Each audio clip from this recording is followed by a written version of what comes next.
আস্তে আস্তে গাড়ি চালাবে। আমি আমি ভিডিও নিচ্ছি, আস্তে আস্তে চালাইস।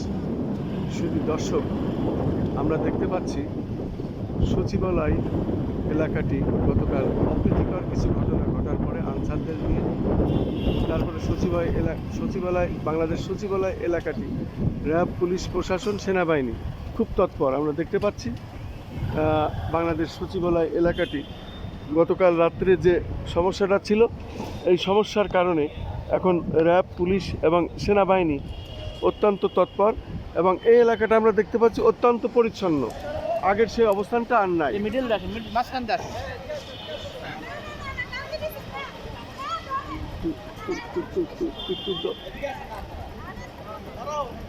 শুধু দর্শক, আমরা দেখতে পাচ্ছি বন্যার্তদের সাহায্যার্থে ছাত্রছাত্রীরা তারাও সাহায্য নিচ্ছে এবং আমরা পাশেই দেখতে পাচ্ছি র্যাব তারা আছেন, তারা সচিবালয়ের পাশে তাদের দায়িত্ব তারা পালন করছেন এবং বাংলাদেশ সচিবালয় এলাকাটি এখন একেবারে পরিচ্ছন্ন। আমরা দেখতে পাচ্ছি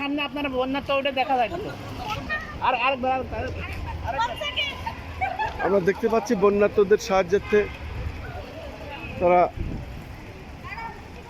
বিভিন্ন জায়গায় অর্থ সংগ্রহ করছেন এবং এইভাবে আমরা দেখতে পাচ্ছি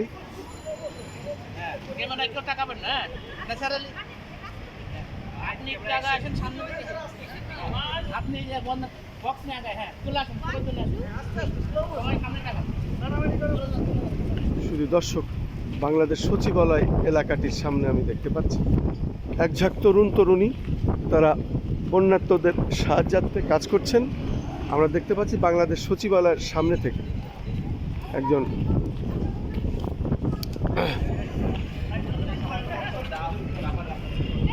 শুধু দর্শক, আমরা দেখতে পাচ্ছি র্যাবদের কাছেও তারা এসেছে, সাহায্যের হাত বাড়ছে এবং একজন র্যাব কর্মকর্তা এখানে সাহায্য দিচ্ছেন। আমরা দেখতে পাচ্ছি রীতিমতো বন্যার্তদের সাহায্যার্থে তারা এখানে বিতরণ করছেন, যার যতটুকু সাধ্য আছে সেভাবে তারা বিতরণ করছেন।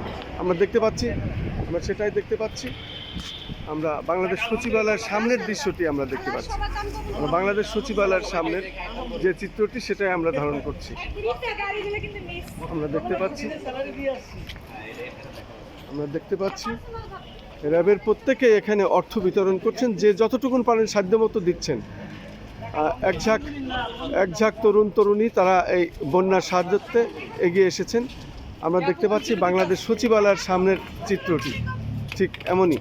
একটু সহযোগিতা